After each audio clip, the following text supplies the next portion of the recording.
امام ابو حنیفہ رحمہ اللہ نے استدلال کیا ہے کہ دو نمازوں کو سفر میں اکٹھا کرنا یہ بھی جائز نہیں ہے۔ اکٹھے کا مطلب نمازوں کو قضا کر دینا۔ وجہ اس کی یہ ہے کہ آگے اللہ نے کیا فرمایا کہ میدان جنگ میں نماز اس طرح سے قائم کرو، حالانکہ یہ سفر بھی ہے، تو اگر ایک نماز کو دوسرے ٹائم پہ لے جانے میں قضا کرنے کی اجازت ہوتی تو اتنے تکلف کی کیا ضرورت تھی پھر۔ اور آگے قرآن میں یہ بھی آ رہا ہے انہی آیتوں میں کہ ان الصلاۃ کانت علی المؤمنین کتابا موقوتا، نمازیں ہم نے مومنین پر مقررہ اوقات میں فرض کی ہیں، تو اگر قضا کرنے کی تمہیں اجازت ہوتی تو پھر یہ تکلف کی کیا ضرورت تھی، ایک نماز کو تم مؤخر کر کے لے جاتے دوسرے ٹائم میں، بالکل آخر میں جا کے پڑھ لیتے۔ تو یہ تو سارا تکلف ہے اسی وجہ سے کہ نماز اپنے وقت سے نہ ٹلے۔ تو اس بیس پر امام حنیفہ اور امام ابو حنیفہ کے جو شاگرد ہیں امام محمد امام ابو یوسف، ان کی رائے یہ ہے کہ سفر میں جو حدیث میں آتا ہے کہ نبی نے دو نمازیں اکٹھی پڑھی ہیں، تو وہاں اکٹھی سے مراد یہ نہیں ہے کہ ایک نماز کو مکمل قضا کیا، بلکہ مطلب یہ ہے کہ ظہر کو آخر وقت میں پڑھا، اور جب آپ نے ظہر کی نماز کو مکمل کی ہے تو فوراً عصر کا وقت داخل ہو گیا، تو اس وقت فوراً عصر پڑھ لی۔ پھر مغرب کو آپ نے مؤخر کیا، اتنی دیر بعد پڑھا ہے کہ عشاء کا وقت شروع ہونے والا تھا، تو عشاء کا وقت جیسے ہی شروع ہونے والا تھا اس وقت مغرب پڑھی، اور جیسے ہی سلام پھیرا تھوڑی دیر میں عشاء کا وقت شروع ہوا تو پھر فوراً عشاء پڑھ لی۔ تو اس کو کہتے ہیں جمع سوری، یعنی دیکھنے میں لگ رہا ہے کہ دو نمازیں اکٹھی پڑھی جا رہی ہیں، مگر حقیقت میں دونوں نمازیں اپنے اپنے وقت پر ہی پڑھی جا رہی ہیں۔ تو یہ جو بخاری اور مسلم کی احادیث ہے نا، جن میں آتا ہے رسول اللہ صلی اللہ علیہ وسلم نمازوں کو سفر میں جمع کر لیا کرتے تھے، ایک تو یہ آپ کا عام معمول نہیں تھا، سفر میں آپ صلی اللہ علیہ وسلم ہر نماز اپنے وقت پہ ہی پڑھا کرتے تھے، اس طرح سے بھی جمع نہیں کرتے تھے، عام معمول نہیں تھا کہ جو ہے نا ظہر کو مؤخر کرتے ہوں اور عصر کو مقدم، پھر مغرب کو ڈیلے کرتے ہیں اور عشاء کو مقدم کرتے ہوں، عام معمول آپ کا یہ نہیں تھا۔ لیکن جب آپ نے یہ کیا بھی ہے سفر میں، تو عبداللہ بن مسعود رضی اللہ تعالیٰ عنہ کی حدیث ہے کہ نبی صلی اللہ علیہ وسلم نے حج کے علاوہ کبھی بھی نمازوں کو جمع نہیں کیا ہے، یعنی حقیقت میں جمع حج میں کیا ہے۔ عام معمولات میں آپ کا جو جمع کا معمول تھا وہ جمع سوری تھا، یعنی سورتن جمع کیا ہے۔ اور اس کی سب سے بڑی دلیل مسلم کی حدیث ہے جس میں آتا ہے رسول اللہ صلی اللہ علیہ وسلم نے مدینہ میں بغیر کسی بارش کے، بغیر مرض کے، بغیر سفر کے، آپ صلی اللہ علیہ وسلم نے دو نمازیں اکٹھی پڑھی ہیں تاکہ امت پہ حرج واقع نہ ہو۔ تو ہم یہ کہتے ہیں کہ اگر اس حدیث کو ہم ایز اٹ از لے لیتے ہیں تو پھر تو اس سے پتہ چلتا ہے کہ یعنی بغیر عذر کے بھی آپ دو نمازیں اکٹھی پڑھ سکتے ہیں، حالانکہ پوری امت کا اس پر اجماع ہے کہ دو نمازیں بغیر عذر کے آپ اکٹھی نہیں پڑھ سکتے۔ تو ہم یہ کہتے ہیں جو تعویل آپ یہاں کر رہے ہیں نا، کہ ہم یعنی جو تعویل آپ یہاں کر رہے ہیں وہی تعویل آپ دوسری حدیثوں میں بھی کریں۔ یہاں کیا تعویل کر رہے ہیں بھائی، یہ جو نبی نے مدینہ میں بغیر سفر کے دو نمازیں اکٹھی پڑھی ہیں، تو اکٹھی کا مطلب یہ بھی تو ہو سکتا ہے نا کہ ظہر کو مؤخر کیا عصر کے قریب تک، اور ظہر پڑھ کے فوراً پھر عصر کا وقت داخل ہوتا ہی عصر پڑھ لی۔ تو یہ مجبوری کی حالت میں بلا کراہت جائز ہے، اور بغیر مجبوری کے اگر کبھی کوئی کر لے تو ٹھیک ہے، معمول بنانا ٹھیک نہیں ہے۔ تو سفر میں مجبوری ہو تو اس طرح سے تو جمع کیا جا سکتا ہے۔ اسی طرح بیماری میں کوئی مریض ہے، ان کو بھی ہم یہ مشورہ دیتے ہیں کہ آپ جو ہے جیسے بار بار پیشنٹ کو وضو کرانا مشکل ہے تو طہارت مشکل ہوتی ہے، تو ہم یہ کہتے ہیں بھائی ظہر عصر کے ٹائم دیکھ لو اور مغرب عشاء کا ٹائم دیکھ لو۔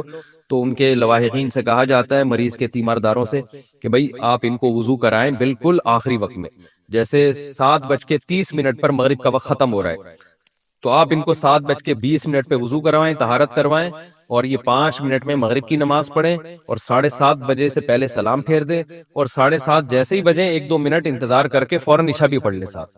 تو یہی کام ظہر عصر میں کریں، تو اس طرح سے جائز ہے۔ اور ہاں، حج کے موقع پر نبی صلی اللہ علیہ وسلم سے ثابت ہے کہ آپ نے مزدلفہ میں عرفات میں مغرب کی نماز کو آپ نے قضا کیا، اور وہ مزدلفہ میں مغرب عشاء جمع کر کے پڑھی ہے، تو وہاں جمع سے جمع حقیقی مراد ہے۔ اور اس کی ایک لاجک بھی بنتی ہے کہ حج میں بہت سارے ہم سے کام ایسے کروائے جاتے ہیں جو بظاہر ان لاجیکل ہے، جیسے سر منڈوا لینا، احرام ہے، خوشبو لگانے پر پابندی ہے، تو یہ ساری چیزیں حج میں کروائی جاتی ہیں خلاف قیاس۔ تو حج تو ہے ہی خلاف قیاس، یعنی حج میں تو کام وہی کروائے جاتے ہیں جو آپ پوری زندگی نہیں کرتے، تاکہ آپ یعنی وہ آپ سے پریکٹس کروائی جاتی ہے کہ اپنے مزاج کو دین میں داخل نہ کرو، معمول سے ہٹ کے کام کرو، تاکہ یہ پتہ چلے کہ ہم اللہ کے بندے ہیں یا اپنی خواہشات کے غلام ہیں۔ تو حج پر باقی چیزوں کو قیاس نہیں کیا جا سکتا۔ تو خلاصہ یہ نکلا کہ ہماری رائے میں، اور 50% سے زیادہ امت اسی رائے کو فالو کرتی رہی ہے، کہ سفر میں یا بیماری میں آپ نماز کو اپنے وقت سے قضا نہیں کر سکتے، نماز آپ کو اپنے ٹائم پہ ہی پڑھنی پڑے گی۔ البتہ کبھی کوئی واقعی عذر ہو تو پھر اس طرح پہ عمل کیا جاتا ہے کہ ظہر کو آپ مؤخر کر دیں عصر کے قریب، اور عصر کا وقت داخل ہوتے ہی عصر پڑھ لیں، مغرب کو آپ ڈیلے کریں عشاء کے قریب سے، اور عشاء کا وقت داخل ہوتے ہی آپ عشاء پڑھ لیں۔ اس پر یہ جمع سوری کہلاتی ہے، اور یہ عبداللہ بن عمر سے بھی ثابت ہے کہ اسی طرح انہوں نے سفر میں جمع کیا، اور رسول اللہ صلی اللہ علیہ وسلم سے بھی ہماری رائے میں جو احادیث منقول ہے ان کا یہ مفہوم ہے۔ باقی اس پہ کہنے کے لیے اور بہت کچھ ہے، تو میں جتنی اس بارے میں احادیث پیش کی جاتی ہیں اس پہ میں الگ سے انشاءاللہ میرا ارادہ ہے کہ کلپ ریکارڈ کرواؤں، ایک ایک حدیث، جو بھی دو نمازیں اکٹھی پڑھنے کے بارے میں احادیث آتی ہیں ان میں سے ایک ایک حدیث کا الگ سے ہم تجزیہ کریں، کیونکہ ہمارے ملک میں بھی اس کا رواج ہوتا چلا جا رہا ہے۔ میں نے بہت دیکھا ہے لوگوں کو سفر میں کہ وہ بڑے آرام سے ظہر کے ساتھ عصر پڑھ رہے ہیں، پھر مغرب کے ساتھ عشاء پڑھ رہے ہوتے ہیں، بعض عشاء کے ساتھ مغرب پڑھ رہے ہوتے ہیں۔ تو جو ہے اب اس کو یعنی وہ سمجھتے ہیں کہ گویا اس میں امام ابو حنیفہ کا قول کمزور ہے، وہ کہتے ہیں دیکھو بخاری مسلم کی حدیث نمبر میں نبی نے سفر میں دو نمازیں اکٹھی پڑھی ہیں، تو یہ یہاں بر صغیر کے علماء کس بیس پہ انکار کر رہے ہیں؟ جب نبی نے پڑھی ہیں تو یہ کیسے منع کر رہے ہیں؟ تو نبی نے کس طرح پڑھی ہیں وہ میں نے آپ کو بیان کر دیا آپ کے سامنے، اس پر میں باقی مدلل ایک الگ سے انشاءاللہ میں کلپ ریکارڈ کرواؤں گا۔ تو اس بارے میں امام حنیفہ کی رائے بہت زیادہ مضبوط ہے، اور نماز کی اہمیت بھی اسی کا تقاضا کرتی ہے، کیونکہ ان آیتوں میں جو میدان جنگ میں اللہ نے نماز کا طریقہ بتایا، آگے اللہ اس کی وجہ یہ بیان کر رہے ہیں کہ ہم تمہیں اتنی اہمیت سے نماز پڑھنے کا حکم اس لیے دے رہے ہیں کہ سوال پیدا ہوتا ہے نا، اللہ بعد میں قضا کر لیں گے نا، ابھی کیا ٹینشن ہے کہ میدان جنگ میں لڑ رہے ہیں اور ابھی تو ہمیں نمازیں پڑھوا رہا ہے اس طرح سے کہ ایک رکعت نبی کے پیچھے ابھی پڑھ لو پھر بعد میں آگے ایک رکعت پڑھ لینا، تو کیا ٹینشن کی ضرورت ہے، بعد میں پڑھ لیں گے۔ آگے اللہ نے فرمایا ان الصلاۃ کانت علی المؤمنین کتابا موقوتا، نمازیں مومنین پر مقررہ اوقات میں فرض ہیں۔ تو یہ آیت سفر کو بھی شامل ہے، خاص طور پہ یہ نازل جس پیرائے میں ہوئی ہے وہ تو سفر اور جنگ کی بات ہو رہی ہے، تو یہ اسی کے بارے میں نازل ہوئی ہے کہ بھائی ہم کیسے تمہیں قضا کرنے کی اجازت دیتے ہیں، ہر نماز کا مقرر وقت ہے۔ تو یہ آیت بہت مضبوط دلیل ہے امام ابو حنیفہ کے موقف کی کہ سفر کے بارے میں بھی یہ آیت ہے، حضر کے بارے میں بھی ہے، اور اس کے مقابلے میں جو احادیث ہیں وہ اتنی واضح نہیں ہیں کہ جن سے ہم اس آیت کو چھوڑ دیں، ان میں وہ قابل تعویل ہیں، ان میں جمع کا مطلب میں ابہام ہے۔ پھر صحابی جو بیان کرنے والے ہیں کہ ظہر کے عصر کے وقت تک مؤخر کیا، تو عصر کے وقت تک کا مطلب کیا ہے؟ عصر داخل ہو چکا تھا یا ابھی داخل نہیں ہوا تھا؟ جب آپ کہتے ہیں میں مسجد تک گیا تو بعض دفعہ اس سے یہ مراد ہوتی ہے کہ مسجد میں داخل ہوا، بعض دفعہ یہ مراد ہوتی ہے کہ مسجد کے قریب تک گیا میں، تو مبہم احادیث ہیں، بہت واضح نہیں ہے، اور بہت سے صحابہ سے اس کے خلاف بھی ثابت ہے۔ تو اس لیے احتیاط اسی میں ہے کہ جب آپ سفر کریں ہر نماز اپنے مقرر وقت پر پڑھیں، اس میں نماز کو دوسرے وقت میں قضا نہ کریں۔ اور جو اہل حدیث حضرات ہیں ان سے بھی میں گزارش کرتا ہوں، اگر وہ پھر بھی اس موقف کو نہیں مانتے، وہ اسی پہ قائم رہتے ہیں کہ نہیں جی ہم دو نمازیں اکٹھی پڑھیں گے، ان کے علماء کا اگر یہ موقف ہے، وہ اپنے علماء کو اگر اس میں فالو کرتے ہیں، تو پھر اس بات کا بہرحال اہتمام کریں کہ اگر ہم یہ فرض کر بھی لیتے ہیں کہ نبی صلی اللہ علیہ وسلم نے ظہر اور عصر کو ملا کے پڑھا ہے، ملا کے کا مطلب ایک ہی وقت میں پڑھ لی ہے، تو بھی یہ نبی صلی اللہ علیہ وسلم کی عام سنت نہیں تھی۔ علامہ ابن قیم رحمہ اللہ نے اس کی تصریح کی ہے کہ نبی کی یہ متواتر سنت نہیں ہے۔ سفر میں نماز میں کمی کرنا تو نبی کی متواتر سنت ہے، ہمیشہ کیا ہے، لیکن جمع ہمیشہ کی سنت نہیں ہے، تو یہ بھی کبھی کبھار۔ جبکہ ہم اپنے اہل حدیث بھائیوں کو دیکھتے ہیں کہ وہ ہمیشہ ہی سفر میں دو نمازیں اکٹھی پڑھ رہے ہوتے ہیں، تو یہ تو خود نبی کی سنت کے بہرحال خلاف ہے، علماء کی تصریح کے مطابق اور نبی کے عمل کے مطابق۔ اور آخر میں احناف کے موقف کی ایک دلیل اور بھی دینا چاہتا ہوں، امام حنیفہ کے موقف کے مضبوط ہونے کی، کہ وہ دلیل نظر کہلاتی ہے، یعنی عقلی دلیل، کہ اسلام نے سفر میں 4 رکعتوں کو 2 کر کے آسان کر دیا۔ اس کی بنیادی وجہ یہی ہے کہ آپ قضا نہ کریں نماز کو، کیونکہ 4 پڑھنے میں اس کا امکان ہے کہ آپ کہیں بھائی میرے پاس ٹائم نہیں ہے، ٹرین نکل رہی ہے، جہاز نکل رہا ہے، یہ ہو رہا ہے وہ ہو رہا ہے، تو آپ یہ کہہ کے چاروں چھوڑ سکتے تھے، یا آپ تھکے ہوئے ہیں، ٹینشن میں، تو اللہ نے 4 کی 2 کر دی۔ یہ 2 کی ہی اس لیے ہے تاکہ آپ کے پاس قضا کرنے کا عذر نہ رہے، تو اس کے بعد پھر مزید قضا کرنے کی اجازت دینا اور دوسرے وقت میں پڑھنے کی اجازت دینا، یہ خود خلاف قیاس ہے، کہ 4 کے 2 کرنے کی جو حکمت تھی وہ حکمت اس میں فوت ہوتی نظر آ رہی ہے۔ تو یہ بھی ایک مضبوط دلیل ہے کہ بھئی 4 کی 2 اس لیے تو کی ہے کہ تاکہ آسانی ہو جائے، پھر اس آسانی میں مزید آسانی کے نماز قضا کرنے کی اجازت دے دی جائے آپ کو، تو یہ عقل سے بعید معلوم ہوتی ہے یہ بات۔ یہ بھی ایک اس مسلک کے مضبوط ہونے کی ایک مضبوط دلیل ہے۔ بہرحال مسئلہ اختلافی ہے، اگر کسی مسئلے میں فقہا کا اختلاف ہو جائے تو کسی ایک جانب میں غلو کرنا بہرحال جائز نہیں ہے۔ میرا مقصد صرف یہ بتانا تھا کہ یہ جو ہمارے ہاں مشہور ہے اور بہت سے اسکالرز کہتے ہیں کہ امام حنیفہ کا موقف دلیل کے لحاظ سے اس بارے میں بالکل کمزور ہے، اتنی ساری حدیثیں جن میں آتا ہے نبی نے 2 نمازیں اکٹھی پڑھی ہیں اور یہ پتہ نہیں کیوں بر صغیر کے علماء اس کو مانتے نہیں ہیں. تو میرا مقصد صرف اس بات میں یہ بتانا ہے کہ بر صغیر کے علماء کے موقف کے مضبوط ہونے کے بہت مضبوط دلائل ہے، یہ بتانا ہے، کسی دوسرے کے مسلک پہ طنز نہیں ہے. کوئی پھر بھی اگر شافعی فقہ کو فالو کرتا ہے یا حنبلی فقہ کو فالو کرتا ہے اور اس کو وہ صحیح لگتا ہے تو ٹھیک ہے، اس پر عمل کرے، لیکن دوسرے پہ طنز نہ کرے. ہمیں یہ موقف دلیل کے لحاظ سے بہت مضبوط معلوم ہوتا ہے. پھر تفصیلی کلپ انشاءاللہ میں کسی اور جگہ ریکارڈ کرواؤں گا. یہ تفسیر میں اس کا موقع نہیں ہوتا کہ اختلافی مسائل میں اس طرح سے ایک ایک چیز کو، کیونکہ وہ تو بہت لمبی بات ہو جاتی ہے پھر، تو یہ تفسیر میں اس کا موقع نہیں. تو آگے اچھا یہ بات ہوئی. تو دوسری بات ہمیں یہ پتہ چلتی ہے کہ اسی تفسیر میں کہ اسلحہ کی اسلام میں کتنی ویلیو ہے. قرآن بار بار کہہ رہا ہے کہ نماز کی حالت میں بھی اسلحہ اٹھا کے رکھو، اور آج دیندار لوگوں کی حالت دیکھیں، ہر بات ان لاجیکل کریں گے وہ. یعنی اسلام احتیاطی تدبیروں کا ہمیں حکم دے رہا ہے ان آیتوں میں، اور گراؤنڈ ریئلٹی کو دیکھ کے ہمیں چلنے کا حکم دے رہا ہے. آج لوگ کہتے ہیں نماز سے سارے مسئلے حل ہو جائیں گے، ہمیں کچھ کرنے کی ضرورت نہیں ہے. اگر سارے مسئلے نماز سے حل ہو رہے ہوتے تو صحابہ کو میدان جنگ میں 1 رکعت پڑھ کے دشمن کے سامنے کھڑے ہونے کا حکم کیوں ہوتا؟ نماز کی حالت میں قرآن ان کو حکم کیوں دیتا کہ چاروں طرف نظر رکھو؟ بلکہ قرآن تو کہتا بھائی تم نماز پڑھ رہے ہو، تم اللہ کے حکم میں لگے ہوئے ہو، میں تمہاری حفاظت میں لگا رہوں گا. نماز ہی تمہیں ہر چیز سے بچا لے گی. بھائی نماز بچاتی ہے بشرطے کہ آپ دوسرے اسباب بھی اختیار کریں. ان اسباب سے غافل ہونے کی آپ کو قطعاً اجازت نہیں ہے. حدیث میں آتا ہے کہ نماز میں کوئی سانپ نظر آئے تو مارو اس سانپ کو. یہ نہیں ہے کہ آپ نماز میں ہیں تو اب چونکہ آپ اللہ کے لیے سامنے کھڑے ہوئے ہیں تو اللہ بچائے گا، اب سانپ بھی آپ کو کچھ نہیں کہہ سکتا. سانپ بھی دیکھتا کہ یہ نمازی ہے، یہ بے نمازی ہے، سانپ کا کام ہے کاٹنا. تو اسلام آپ کو اللاجیکل کاموں کا حکم بالکل بھی نہیں دیتا. لیکن ہمارے ہاں مذہبی طبقے کا ایسا لگتا ہے کہ بات ہی اللاجیکل کرتے ہیں، یعنی شروع لاجک کے بغیر اور ختم بھی لاجک کے بغیر. میری تو بحثیں ہوتی رہتی ہیں صبح شام، ہر بات میں اللاجیکل. اسباب کو تو ایسا سمجھتے ہیں کہ گویا یہ اختیار کرنا کفر ہے، یہ توکل کے خلاف. اسی وجہ سے مسلمان تنزل کی طرف جا رہا ہے اور غیر مسلم ترقی کر رہا ہے، کیونکہ وہ گراؤنڈ ریئلٹی کو دیکھ کر فیصلے کرتے ہیں، وہ اسباب اختیار کرتے ہیں، اور ہم یہ سمجھتے ہیں کہ اسباب نہیں اختیار کیے جائیں گے. تو ہمیں اسباب بھرپور اختیار کرنے اور عبادت کی طرف بھی ہم نے توجہ دینی ہے. ان آیتوں سے ہمیں یہ بھی پتہ چلتا ہے.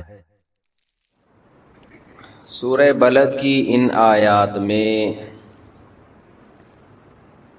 اللہ تعالی نے اسلام اور انسانیت کی خدمت، ان 2 چیزوں کو ایک ہی نام سے تعبیر کیا ہے. ابھی بھی بہت تیز آواز ہے، گونج رہی ہے بہت زیادہ.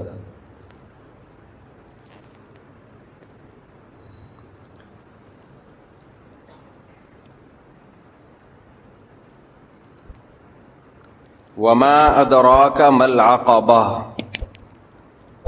قرآن میں اللہ تعالیٰ کا ارشاد ہے کہ اللہ نے انسان پر بہت ساری نعمتیں کی، نعمتیں دیں انسان کو، لیکن انسان مشکل راستے کو اختیار نہیں کرتا، وہ عیش میں آسانیوں میں لگا رہتا ہے.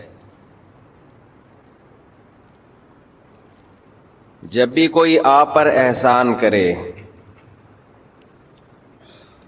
تو غیرت کا بھی تقاضا ہے اور حمیت کا تقاضا ہے کہ انسان اس کا شکر ادا کرے. شکر ادا کرنے کا ایک درجہ تو یہ ہے کہ انسان زبان سے کہہ دے آپ کا شکریہ، لیکن اصل شکر یہ ہے کہ جب اسے ضرورت ہو تو آپ اپنی خواہشات کو پیچھے رکھ کے اس کی ضرورت کو اپنی ضرورت پر ترجیح دیں.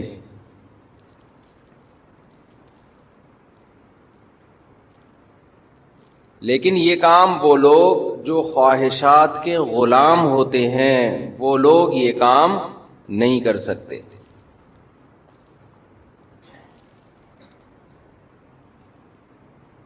ابھی جو ہمارا سفر ہوا سیلاب زدگان کے لیے، اس میں ایسے ایسے واقعات سامنے آئے بھوک کے کہ انسان ان واقعات کو دیکھ کر اپنی آنکھوں پہ قابو نہیں رکھ سکتا۔ ہماری ایک ٹیم بلوچستان کی طرف گئی تھی، ایک اندرون سندھ۔ پچھلے سفر میں اندرون سندھ کی طرف، اس دفعہ پنجاب کی طرف تھا، تو جو ٹیم اس دفعہ سندھ گئی، ایسے ایسے بچوں سے ملے جو 2 3 دن سے بھوکے تھے، ماں سے بچھڑ گئے، باپ سے بچھڑ گئے، فیملی سے بچھڑ گئے۔ وہ بتاتے ہیں کہ ہمارے ہاتھ سے چاول کا شاپر گرا تو وہ نیچے مٹی سے اٹھا کے کھانے لگے۔ سندھی زبان میں انہوں نے کہا کہ بھئی آپ کو ہم ڈبہ دیتے ہیں، انہوں نے کہا بھوک سے ہماری حالت خراب، رو بھی رہے تھے۔ ایک بوڑھی عورت نے بتایا کہ ہمارے گھر میں کوئی مرد نہیں ہے، 3 بیٹیاں ہیں، اور 2 3 دن ہو گئے ہم نے روٹی کی شکل نہیں دیکھی۔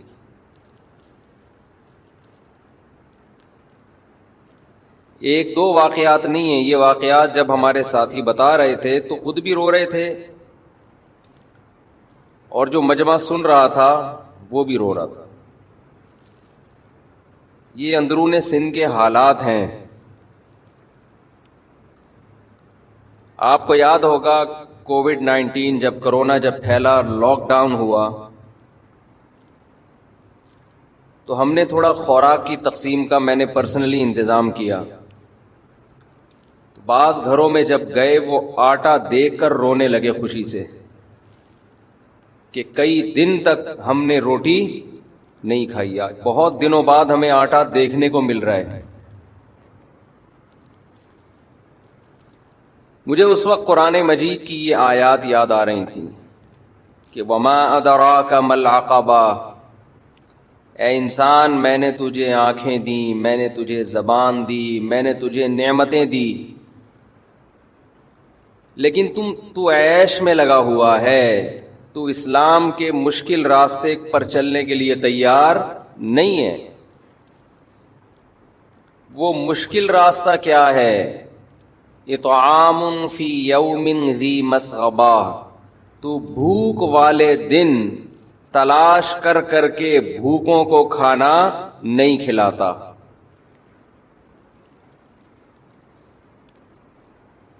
قرآن میں اکثر جگہوں پہ اطعام کا لفظ ہے، کھانا کھلانے کا۔ آج اس سفر میں اس کھانا کھلانے کی اہمیت سمجھ میں آئی کہ انسان کی سب سے بڑی ضرورت بھوک ہے، اس کو پورا کرنا ہے۔ ایک طرف بڑی بڑی دعوتوں میں بھی جانا ہوا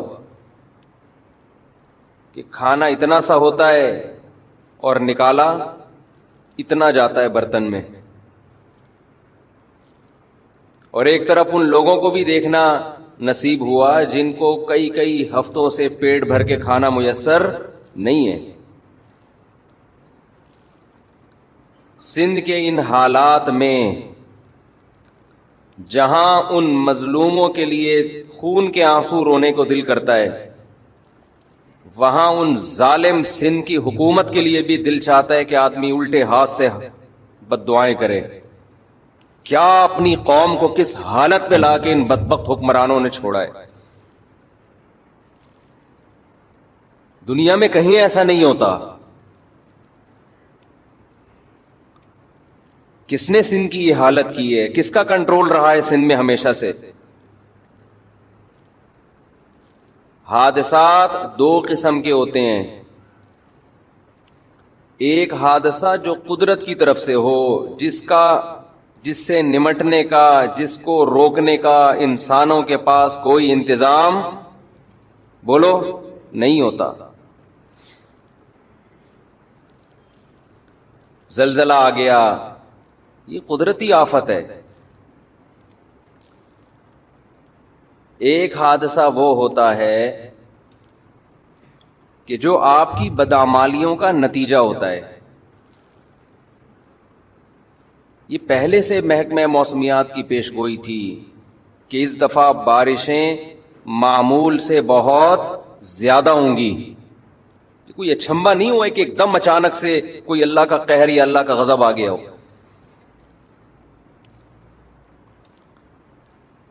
ہم اس سفر میں بار بار دعا کر رہے تھے کہ اللہ تیرا کتنا کرم ہے, تو نے ہمیں سندھ کا حاکم نہیں بنایا.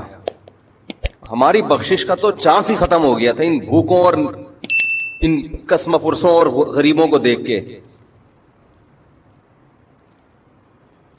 جن کو دیکھ کے آنسو نہیں رک رہے, ان کی قسم پرسی اور ایسے پتہ نہیں کتنے ہوں گے, کتنے تو بھوک سے مر چکے ہوں گے. آپ ذرا 2 دن کھانا پینا چھوڑ کے دیکھیں کیسا انسان تڑپتا ہے. ہمارے ایک دوست نے بتایا کہ وہ کسی قیدی سے ملے, جنگ کے دوران قید ہوا, جب رہا ہو کر آیا تو اس قیدی نے اپنی کارگزاری سنائی کہ مجھے جیل میں, جنگی قیدی تھا تو جیل میں کھانا پینا میسر نہیں تھا, بھوکا رکھا گیا. تو اس قیدی نے بتایا, اچھا یہ بات قیدی نے بتائی کیوں؟ وہ قیدی یہ کرتا تھا کہ ان کے ساتھ جب ہوٹل میں کھانا کھانے کے لیے جاتا تو جو بچی ہوئی روٹیاں تھیں نا, لوگوں نے بچائی بھی ہوتی تھیں, وہ روٹیاں کھاتا, نئی روٹی نہیں منگواتا, حالانکہ مالدار آدمی تھا. جو روٹیاں کھانے میں بچ جاتی ہے نا, کسی کی پلیٹ میں دیکھا روٹی بچ گئی ہے تو گیا اٹھ کے وہاں سے وہ روٹی لے کر اپنی پلیٹ میں رکھی اور کھانا شروع کر دی. اب اس کے دوست نے کہا کہ یار یہ عمل, اس سے ہماری عزت ختم ہو رہی ہے, لوگ سمجھیں گے روٹی خریدنے کے پیسے نہیں ہیں, بچی ہوئی روٹیاں کھا رہا ہے. تو اس نے جواب دیا کہ میں جتنی روٹی کی قدر جانتا ہوں اتنی تم نہیں جانتے. میں نے وہ حالات دیکھے ہیں کہ یہ رزق کیا چیز ہے, یہ روٹی اس کی کیا حیثیت ہے. جب پیٹ بھرا ہوا ہوتا ہے انسان کا, اس وقت اس کو نعمتوں کی قدر نہیں ہوتی. پھر اس نے اپنا واقعہ سنایا کہ میں جیل میں قید رہ کر آیا ہوں, جس گورنمنٹ کے جیل میں تھا ان کی طرف سے روٹی ہماری بند کر دی گئی. جنگی قیدی ہوتے ہیں نا,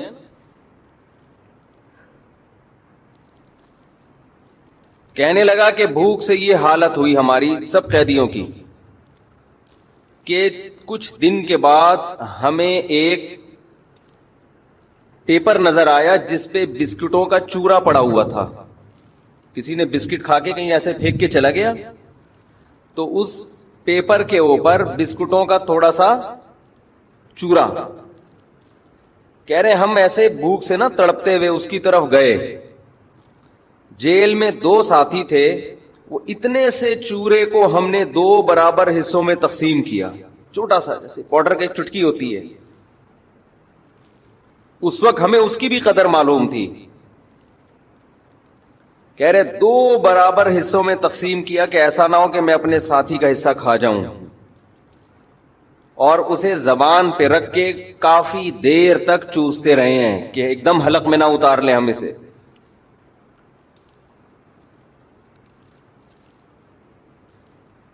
تو جن غریبوں کی, جن بھوکوں کی آہ بھوک کی وجہ سے نکلتی ہوگی, اور ایک طرف وہ حکمران ہیں جو پیٹ بھر کے کھا رہے ہیں, زکاتیں بھی کھا رہے ہیں, حرام بھی کھا رہے ہیں.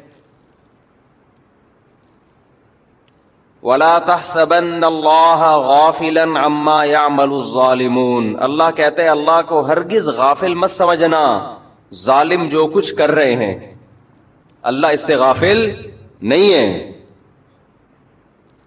کیسے عیاشی. تو میں یہ کر رہا تھا, ایک حادثہ وہ ہوتا ہے جو قدرت کی طرف سے ہوتا ہے, یہ وہ حادثہ ہے جو ہمارے حکمرانوں کی کوتاہی کی وجہ سے ہے. کئی مہینوں سے پیش گوئیاں ہو رہی تھیں کہ اس دفعہ بارش توقع سے بہت زیادہ ہوگی. بہت عرصے سے پیش گوئیاں ہو رہی تھیں. 2011 میں بارش سے سندھ تباہ ہو چکا تھا. تو آپ مجھے بتاؤ, سندھ کے حکمرانوں کی ذمہ داری تھی نا کہ پہلے سے اس کا انتظام کریں؟ بتاؤ تھی یا نہیں تھی؟ یہ ذمہ داری تھی نا کہ قوم کو بہت بڑی تباہی سے بچانے کے لیے پہلے سے انتظام کریں. کوئی انتظام نہیں کیا گیا. وجہ کیا ہے؟ انسان دو وجہ سے کام کرتا ہے, یا تو دنیا میں بدنامی کے ڈر سے, یا آخرت میں اللہ کے خوف سے. ہمارے ملک میں دنیا میں بدنامی کا کوئی خطرہ بولو نہیں ہے. نظام ایسا ہے, اگلے الیکشن میں پھر جیتیں گے آپ دیکھنا, اور یہی بھوکی عوام جو مر رہی ہے یہی ووٹ دے گی. اس کی چیخیں نکال دے گی گورنمنٹ, وہاں کی حکومت. ان سے لباس چھینے گی, ان سے تعلیم چھینے گی, ان سے نوالا چھینے گی, لیکن ووٹ انہی کو ملے گا.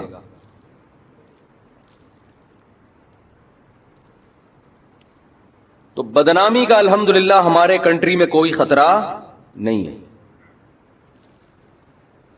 اور آخرت پر ایمان نہیں ہے کہ جس خدا کے خوف سے کہ اس خدا کو ہم نے جواب دینا ہے. جو حالات وہاں ہے نا, آپ دیکھ کر آئے, آپ قابو نہیں رکھ سکتے اپنی آنکھوں پہ. ہمارے جن دوست نے حالات سنائے وہ 20 منٹ تک مسلسل روتے ہی رہے ہیں واقعات سنا کے. با پردہ عورتیں جن کے سروں سے کبھی چادر نہیں اتری, وہ گھر سے نکلی ہوئی ہیں اور لائن میں پیچھے کھڑی ہوئی ہیں پردے کی وجہ سے کہ ہم مردوں میں نہ آئیں. پیچھے کھڑی ہوئی ہیں, 3 2 دن ہو گئے, ایک روٹی کا نوالا ان کو نصیب نہیں ہوا.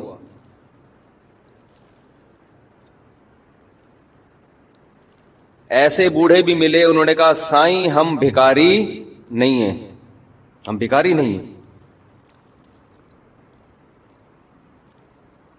آج حالات نے ہمیں ایسا بنا دیا کہ ہم بھیک مانگنے کے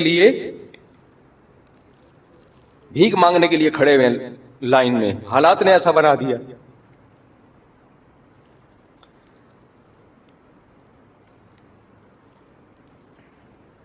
سندھ کے حکمرانوں کو تو جو ہوگا اللہ پوچھے گا ان سے. میرے بھائی ہمیں اپنی ذمہ داری پوری کرنی ہے. او اطعام فی یوم ذی مسغبہ, قرآن کہتا ہے ایسے دن میں مسکین کو تلاش کر کے کھانا کھلاؤ جو بھوک کا دن ہے. یتیما ذا مقربۃ او مسکینا ذا متربہ, اس مسکین کو کھلاؤ جس کو بھوک نے اس کے پیٹ کو زمین سے ملا دیا ہو. اور اس سے بڑا جرم وہ تو جو حکومت نے کرنا ہے وہ اب پریشان ہے کہ کیا کریں. اتنی بڑی تباہی پھیل گئی ہے, اب سمجھ میں ہی نہیں آ رہا کہ یہ پانی کیسے نکلے گا, نکال کے پھینکے کہاں, جائے گا کہاں وہ پانی. اور اس سے بڑا جرم یہ کہ ہمارے ملک میں ایسے لوگ جو ان مسکینوں کے نام کو کیش کرا کر اپنا پیٹ بھریں, ایسے حرام خوروں کی بھی کمی نہیں ہے. یہ اس سے بڑا جرم ہے. 2011 میں جب سیلاب زدگان کی مدد کے لیے ہمارا جانا ہوا تو وہاں کے مقامی لوگوں نے بتایا کہ ہمارے علاقے کے بڑوں نے بیرون ملک سے مدد لی ہمارے نام پہ اور کھا گئے. دیکھو اس سے پتہ چلتا ہے کہ آخرت پر ایمان کتنا ضروری ہے. انسان کا آخرت پر ایمان نہ ہو, خدا کی قسم اس سے بڑا درندہ کوئی نہیں ہے. وہ 100 قتل بھی کرے تو کم ہے. جب اسے پتا ہے کہ مجھے سزا ہی نہیں ملے گی آخرت میں تو 100 قتل بھی کم ہے پھر اس کے لیے. دنیا میں ایسے لوگ بھی ہیں، کسی نے اپنی ماں کو قتل کیا، کسی نے اپنے باپ کو قتل کیا، سگے بھائی کا خون کیا. وجہ کیا ہے؟ آخرت کا خوف، آخرت پر ایمان نہیں ہے.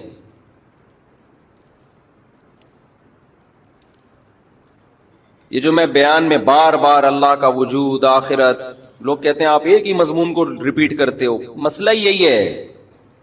افرأیت من اتخذ الہہ ہواہ، اللہ کہتے ہیں کیا اس شخص کو دیکھا تم نے جس نے خدا کو چھوڑ کر اپنی خواہشات کو اپنا خدا بنا لیا ہے.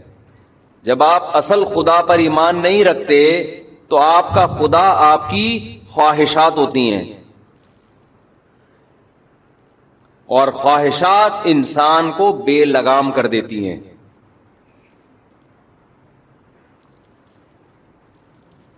یہ تو ان لوگوں کے حالات ہیں جو سیلاب سے متاثر ہیں. آپ کو اپنی سوسائٹی میں، آپ کے اپنے رشتہ داروں میں ایسے مسکین غریب نظر آئیں گے. ایک بھائی کروڑوں روپے چھاپ رہا ہے، اپنی دولت کو چھپاتا پھر رہا ہے کہ کہیں ایسا نہ ہو کہ میرا یہ دوسرا بھوکا بھائی مجھ سے پیسے مانگ لے. یہ تو آپ کو اپنی سوسائٹی میں نظر آئے گا یہ منظر. تو ایک جرم تو یہ کہ اس تباہی کے لیے انتظام نہیں کیا گیا. اس سے بڑا جرم ان مسکینوں اور غریبوں کو کیش کرا کے اپنا پیٹ بھرا جا رہا ہے. یہ ظلم کرنے والے بعض ٹرسٹ بھی ہیں. ہمارے ہاں ٹرسٹ کو، بعض رفاہی اداروں کو رجسٹرڈ اس لیے کیا جاتا ہے کہ بلیک منی کو وائٹ کرایا جا سکے. کتنا بڑا جرم ہے یار. آپ غریبوں اور مسکینوں کے نام پہ آپ لیبل لگا رہے ہو ان کی مدد کا، اور آپ کے مفادات اور آپ کے مقاصد کچھ اور ہیں. ہم نے تو بعض ڈاکو ایسے سنے ہیں کہ وہ غریب کی غربت کو دیکھ کر اس کو چھوڑ دیتے ہیں.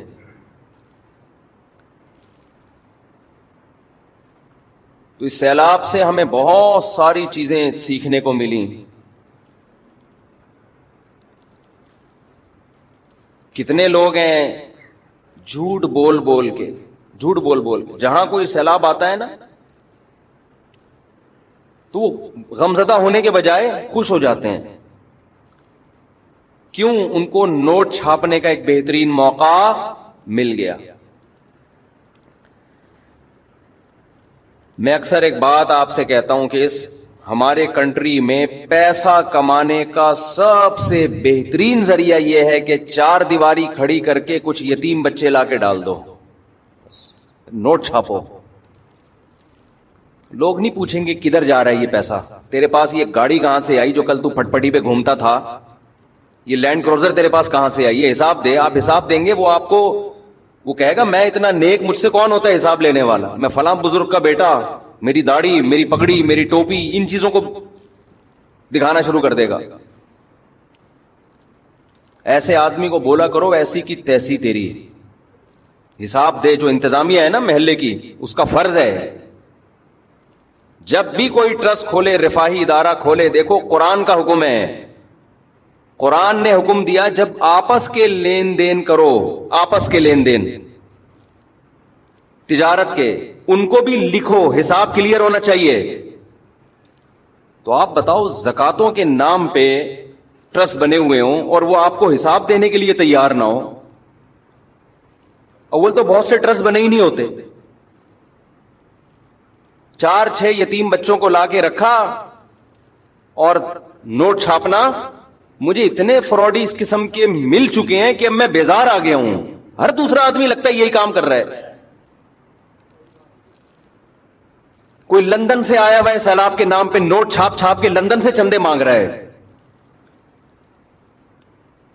اس سفر میں بڑے بڑے حرام خوروں سے ہمارا واسطہ پڑا ہے. مجھے کیش کرا رہے ہیں، میں بیٹھا ہوں پیچھے اپنے ٹرسٹ کی تصویر لگائی ہوئی ہے.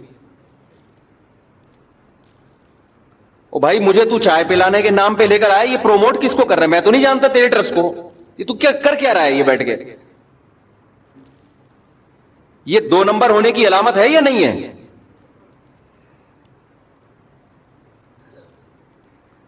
ایک آدمی مشہور ہو جائے، ایک یہ اللہ کی نعمت بھی ہے لیکن ایک آزمائش بھی ہے. ہر آدمی اپنا منجن ہمارے ذریعے سے بیچ رہا ہے یار.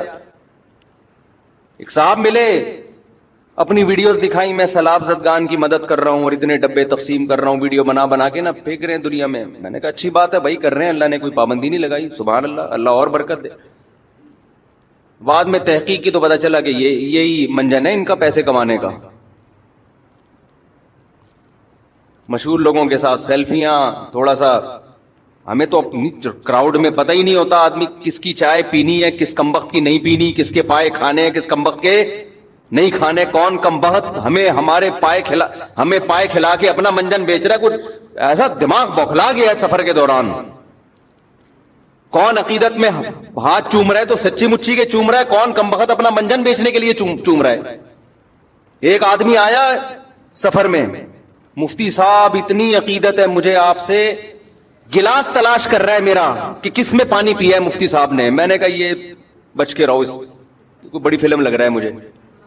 مفتی صاحب نے کس گلاس میں پانی پیا ہے، میں اسی گلاس میں پانی پیوں گا. میں نے کہا اتنی عقیدت اپنے باپ سے نہیں ہوتی کسی کو. تو پتہ نہیں کہاں سے مریخ سے آیا ہے. میں ہوشیار ہو گیا نا، کس سے بچ کے رہو.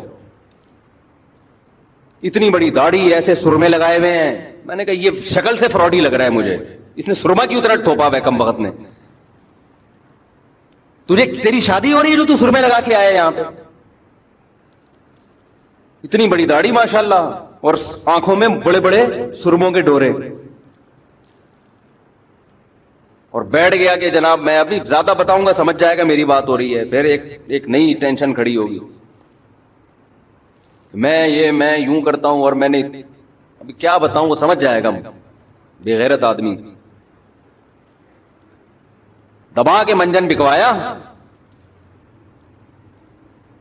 تو میں سمجھ گیا، میں نے کہا اس کے سرمے سے لگ رہا ہے یہ کیا ہے. اتنے سرمے کے جہاز گرے ہیں. نور پیدا کرنے کی کوشش دیکھو آرٹیفیشل طریقے سے. اچھا جب مجھے کہہ رہے ہیں نا کہ میں گلاس تلاش کر رہا ہوں، میں اسی وقت ہوشیار ہو گیا. میں نے کہا اتنی تو ہمیں اپنے ابا سے عقیدت نہیں تھی بھائی کہ ان کا گلاس تلاش کرتے تھے. ہونی چاہیے لیکن اللہ معاف فرمائے. اور عقیدت کا یہ کون سا طریقہ ہے؟ بس ٹھیک ہے اتنی بھی چلتی ہے کہ جھوٹا ہے تو بعض لوگ عقیدت میں پی لیتے ہیں، اتنا کافی ہے. جہاں ملک میں کوئی ڈیزاسٹر آیا، کوئی سیلاب آیا، اس قسم کے منجن مارکیٹ میں آنا شروع.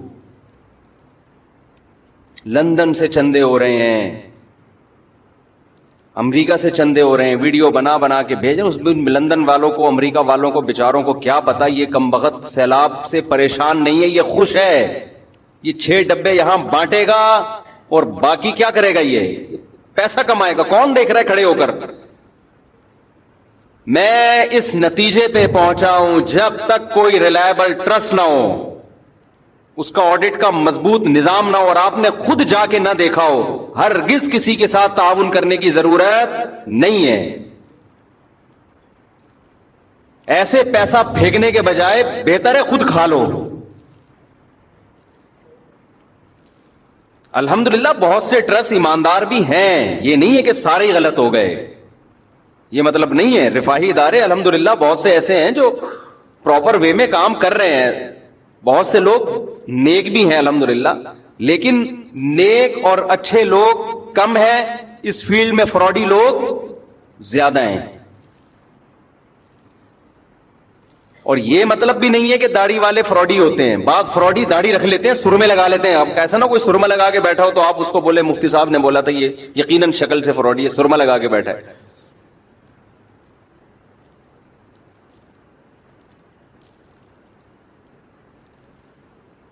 تو یہ بڑے ظالم ہیں کہ ایک طرف ملک میں آفت آئی ہوئی. وہ آپ کو یاد ہوگا 2007 یا 2008 میں جو زلزلہ آیا تھا، لاشیں پڑی ہوئی ہیں، اور کچھ بدبخت کیا کر رہے تھے، جو مردہ لاشیں عورتوں کی پڑی ہوئی ہیں ان کے گلے سے کوئی سونے کی چین کھینچنے کی کوشش کر رہا ہے، کوئی کڑا نکالنے کی کوشش کر رہا ہے. ہاں انگلیاں کاٹ کے لے گئے.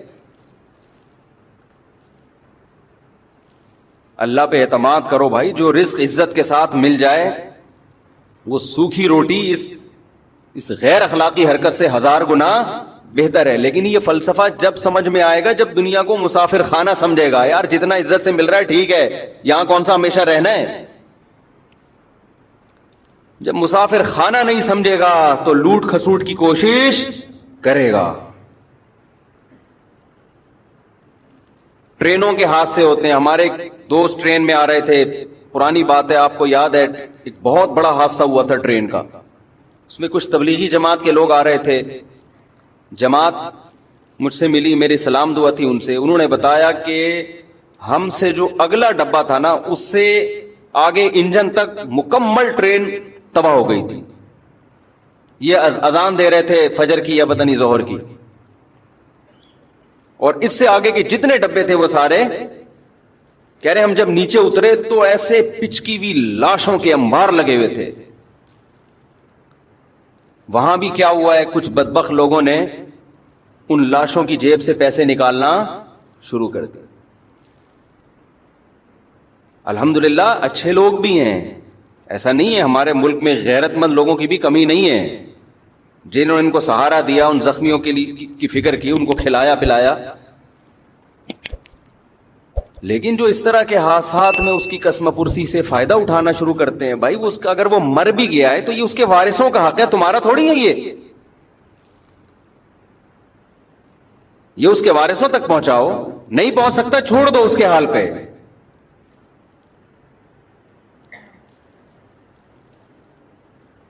وَلَا تَحْسَبَنَّ اللَّهَ غَافِلًا عَمَّا يَعْمَلُ الظَّالِمُونَ. اللہ کہتے ہیں غافل, اللہ کو غافل مت سمجھو جو کچھ ظالم کر رہا ہے. اللہ پوچھے گا, اللہ نہیں چھوڑے گا.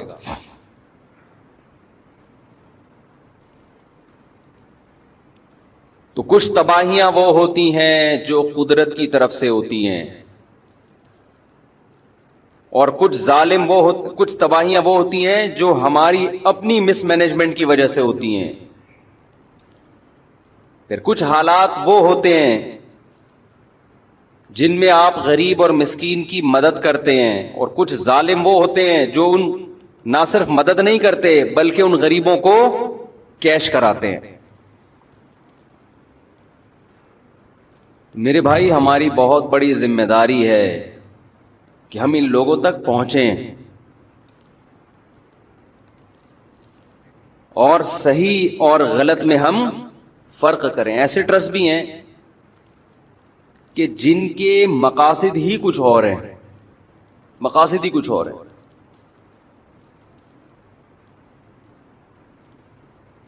اسلام آباد یونیورسٹی کے ایک پروفیسر تھے, انہوں نے بتایا کہ وزیرستان میں ایک واقعہ ہوا نا کہ ایک لڑکی کو فیصلہ کیا گیا اس نے زنا کیا ہے تو ہم پتھروں سے مار کے اس کو ہلاک کریں گے, رجم کریں گے. تو انہوں نے بتایا کہ بہت سی این جی اوز ایک دم آواز اٹھائی انہوں نے کہ یہ عورت پہ ظلم ہے کہ اس کو رجم کیا جائے, یہ ظلم ہے. آواز اٹھائی. کہہ رہے ہیں علاقے کے علماء کی عدالت میں کیس چلا جو جرگے بیٹھتے ہیں, تو انہوں نے یہ فیصلہ کیا علاقے کے علماء نے کہ اس عورت پر جو گواہی ہے وہ مکمل نہیں ہے, شرعی لحاظ سے اس کی سزا بنتی نہیں, اور سزا معاف کر دی. این جی اوز کو خوش ہونا چاہیے تھا کہ بھائی ہمارا مقصد حاصل ہو گیا, ایک عورت آزاد ہو گئی. تو پروفیسر بتا رہے تھے خوش ہونے کے بجائے ان کے سب کے چہروں پر پریشانی اور ٹینشن کے آثار. یہ کیا ہو گیا, کیا مطلب کہ اب ہمارا منجن, یہ منجن کا لفظ بڑا مزیدار ہے, اس کو یاد کر لیں. جب بھی کوئی ایسا کر رہا ہوں بولا منجن بیچ رہا ہے. اب تو میں ایسا ہو تو کوئی ملنے آ رہا ہوتا ہے منجن بیچنے آ رہا ہے, ہمیں چال سے اندازہ ہو. کچھ تو زیادہ تر تو الحمدللہ عقیدت میں ہی ملتے ہیں, کہیں بدگمان. یہ مطلب نہیں کہ جو بھی ملنے آ رہا ہو تو میں بدگمان ہوں کہ منجن پہ, اس بیچارے کو ہم سے کیا واسطہ. وہ عقیدت محبت میں ایک آدمی مل رہا ہے, ہم تو اس لائق نہیں ہے کہ لوگ ہم سے عقیدت کریں. وہ بیچارہ کر رہا ہے, وہ اس کا اپنا ایمان ہے.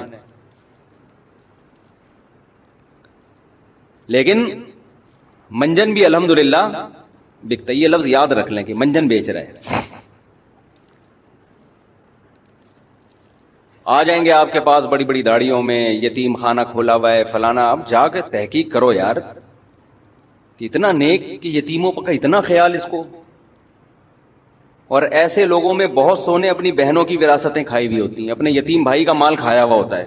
تجھے اپنے گھر کے یتیم کی فکر نہیں ہے، تو محلے کے یتیم تو نے لے کے پالے ہوئے ہیں. تو قرآن کہتا ہے کہ آپس کے لین دین کو صاف رکھو، آپس کے لین دین کو. یہ زکوٰۃ، صدقے، فطر، اس میں بدگمانی سے بچانا ضروری ہے، خوب سمجھ لیں. دیکھو نبی صلی اللہ علیہ وسلم ایک خاتون کے ساتھ تنہائی میں کھڑے ہوئے، کسی صحابی نے دیکھ لیا، آپ نے ان صحابی کو بلا کے فرمایا کہ یہ میری زوجہ ہیں، ایسا نہ ہو تمہارے دل میں میرے بارے میں خیال پیدا ہو جائے. انہوں نے عرض کیا یا رسول اللہ آپ کے بارے میں کون بدگمان ہو سکتا ہے؟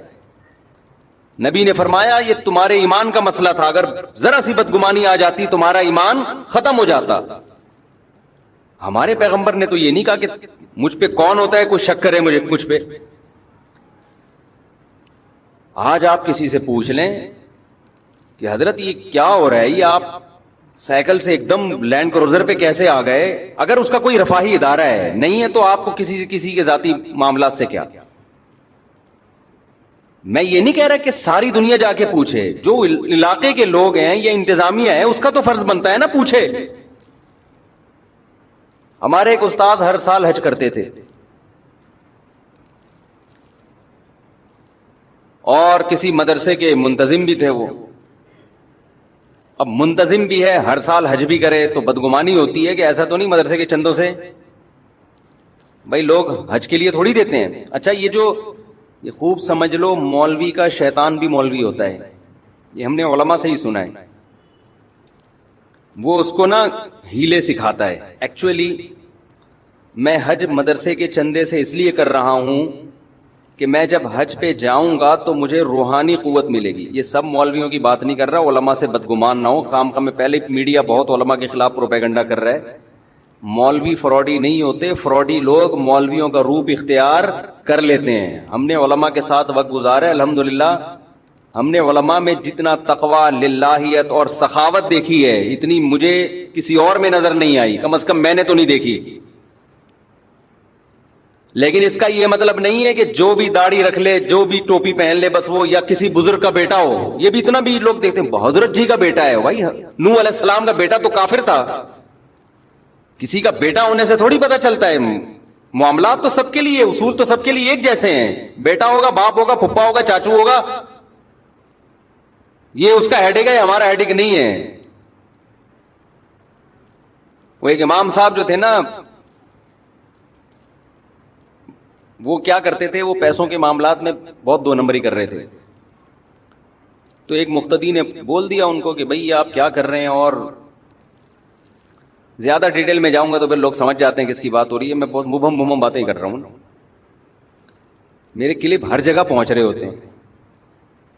اپنے کسی ریلیٹو کے بارے میں کوئی بات کرتا ہوں، ان کا فون آ جاتا ہے یار تم نے ہماری بات ممبر پہ بیٹھ کے کر دی. اب مجھے بہت ہی مبہم انداز میں بات کرنی پڑتی ہے.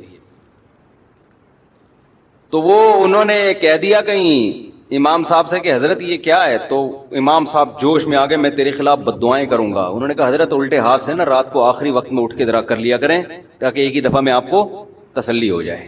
ٹھیک ہے نا. یہ منجن، وہ منجن تو انہوں نے نہیں کہا، یہ تو ابھی ایک لفظ ایجاد ہوا ہے. ویسے تو بہت پرانا ہے لیکن پروموٹ، جیسے انڈا موڑ دنیا میں پہلے کوئی نہیں جانتا تھا.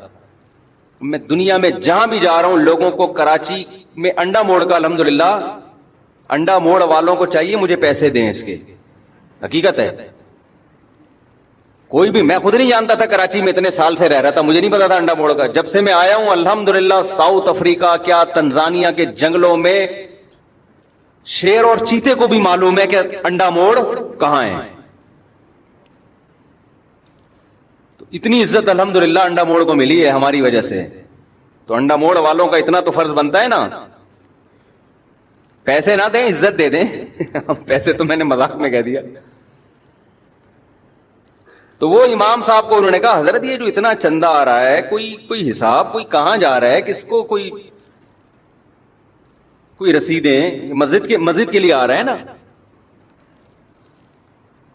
تو وہ غصے کہ آپ، میں بزرگ کا بیٹا، میں بزرگ، آپ مجھے ایسا کہہ رہے ہو، میں تمہارے خلاف بد دعائیں کروں گا. تو یہ آدمی ذرا اسی طرح کہا کریں آپ بھی. حضرت آپ ایک دفعہ بد دعا کا جو ہے نا یہ اپنی ٹھڑک پوری کر لیں. آپ بیٹھ گئے تسلی سے ایک دفعہ بددعا کر لیں تاکہ یہ دھمکیاں تو ایسے ہی کہا کریں. آپ جب ظالم سے آپ محاسبہ کریں نا اور ظالم ایموشنل بلیک میلنگ کی کوشش کرے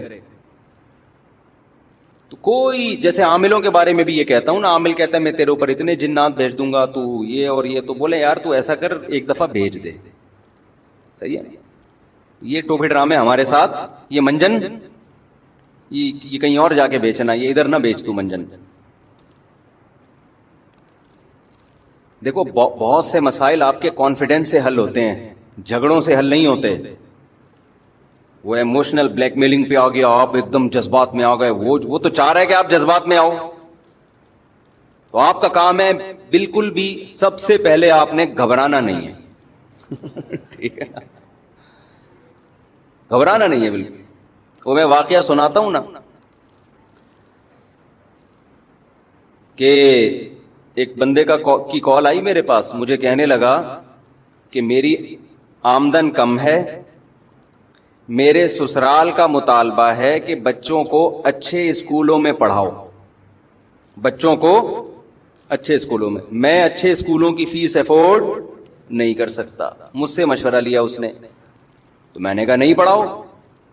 دنیا میں اس سے بڑا بے وقوف آج تک پیدا نہیں ہوا جو اپنی چادر سے زیادہ پاؤں پھیلائے. میں نے کہا پہلے کھانے پینے کو فوکس کرو, ایک مناسب رہائش, اس کے بعد تعلیم ہے. تو کوئی بات نہیں کم تر اسکول میں, بلکہ ہوم اسکولنگ کا انتظام کر لو. اگر اور بھی کم پیسے ہیں کوئی ٹیوٹر رکھ لو, وہی پڑھا لے, وہ زیادہ اچھا پڑھا لے گا, کم وقت میں بچہ زیادہ اچھا بن جائے گا. کہہ رہے میں یہ بات مان رہا ہوں, میری بیگم نہیں مان رہی, اور میری ساس اور میرے سسر بھی انوالو ہو گئے ہیں, مجھے فل ٹینشن دی ہوئی ہے انہوں نے. تو میں نے کہا ان سے بولو کہ بھائی بچے میرے ہیں, سسرال سے بولو بچے کس کے ہیں, میرے. خوب سمجھ لیں اسلام میں بچوں کی تمام تر کفالت باپ کے ذمے ہے, اور مکمل ولی بھی بچوں کا باپ ہے. سمجھ رہے ہیں کہ نہیں سمجھ رہے؟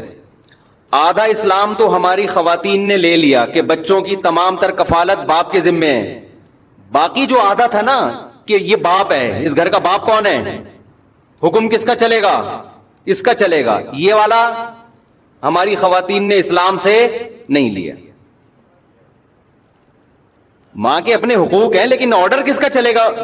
جب ماں اور باپ کے آرڈر میں ٹکراؤ ہوگا تو پھر شریعت کس کو ترجیح دیتی ہے؟ باپ کے آرڈر کو, کیونکہ سربراہ وہ ہے.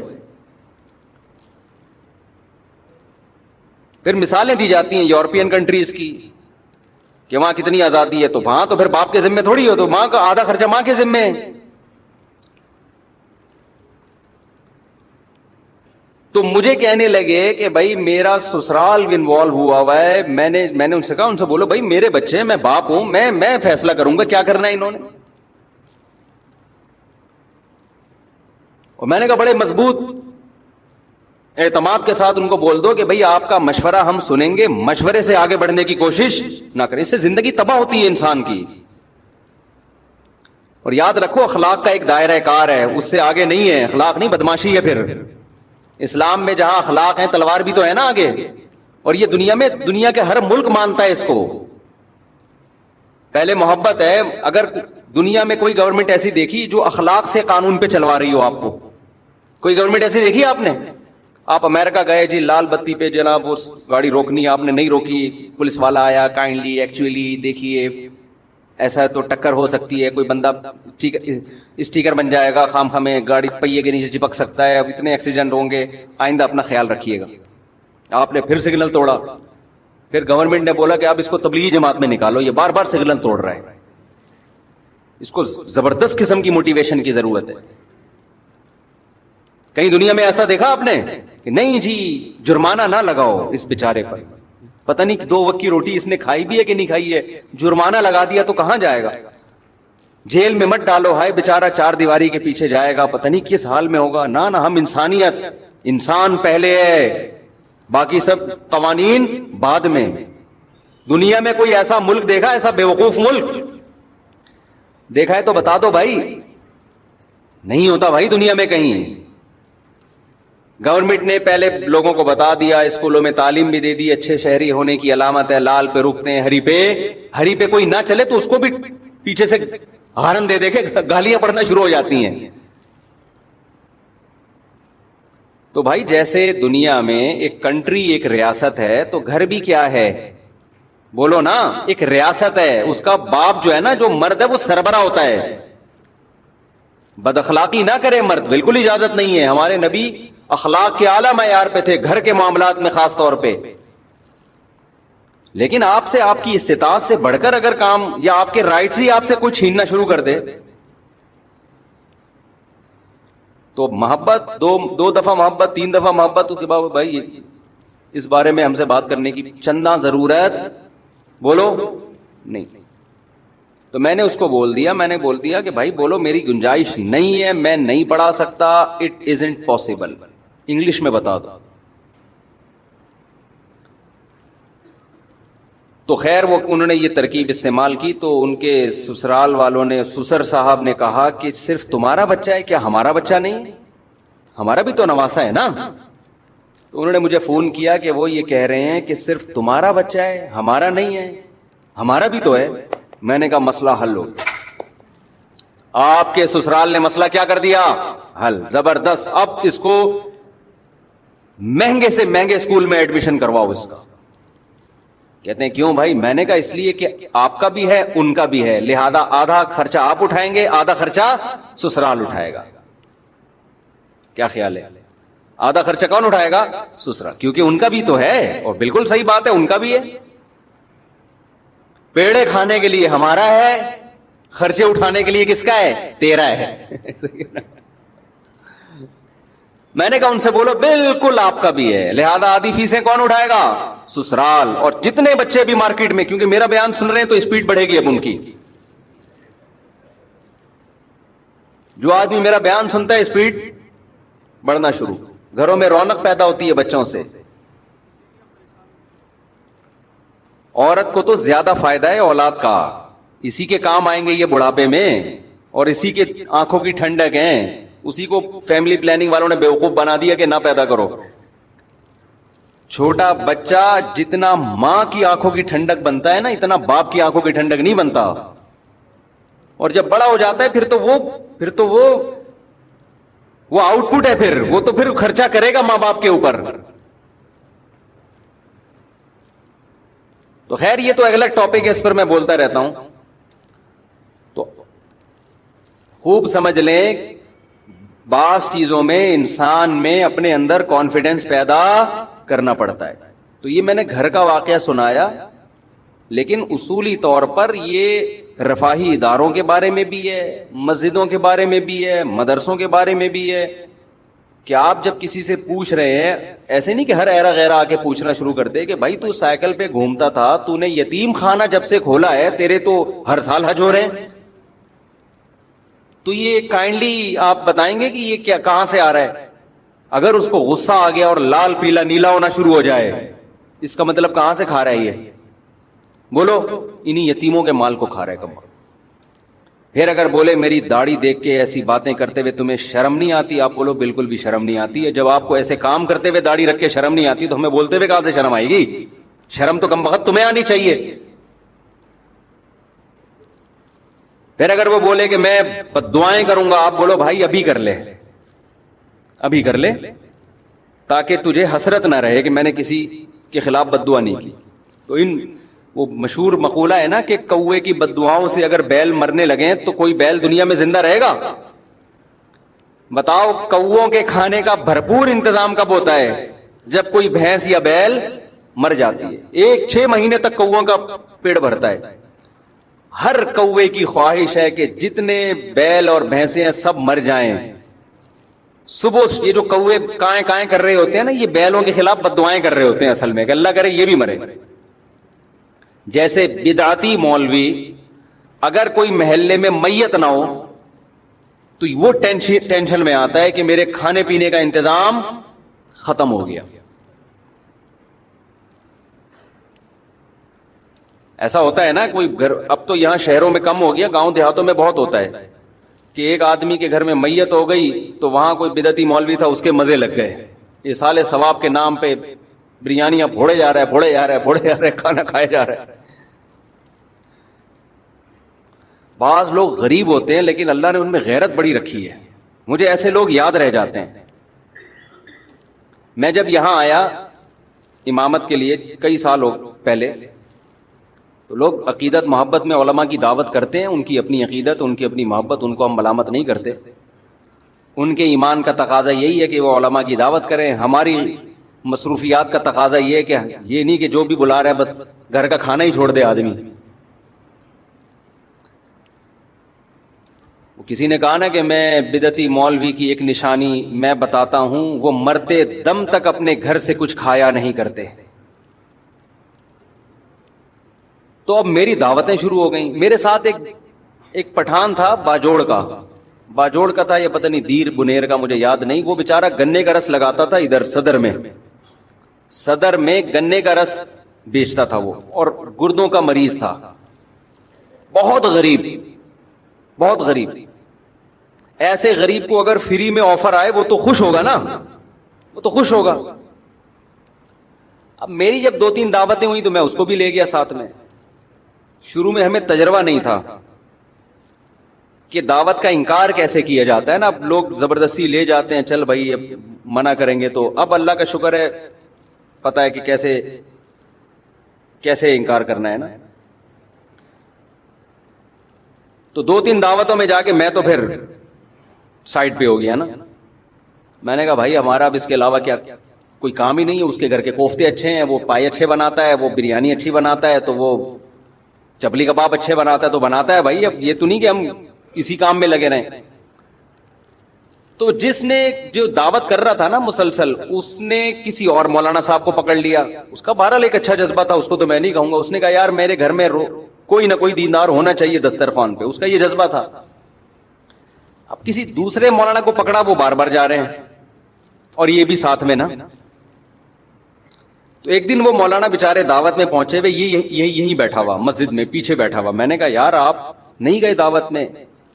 کہتا ہے مفتی صاحب غیرت مند آدمی گھر پہ کے کھا کے جو خوش ہوتا ہے وہ دوسرے کے دسترخوان پہ خوش نہیں ہوتا. مجھے اتنا مزہ آیا اس کا یہ جملہ سن کے. میں نے کہا یہ مالدار ہوتا پھر مسئلہ نہیں تھا، اتنا غریب ہو کے بھی اب اس کو شرم آنے شروع ہو گئی ہے کہ یار ٹھیک ہے اگلا طیب خاطر سے دعوت دے رہا ہے، لیکن اپنے گھر کی سوکھی روٹی یہ دوسرے کے دسترخوان کی بریانی سے بہتر ہے. اچھا میری عادت ہوتی ہے ایسے خاندانی آدمی کو تلاش کر کے پھر اس کے ساتھ تعاون کروں. میں ایسے غیرت مند لوگوں کے ساتھ تعاون کرے انسان.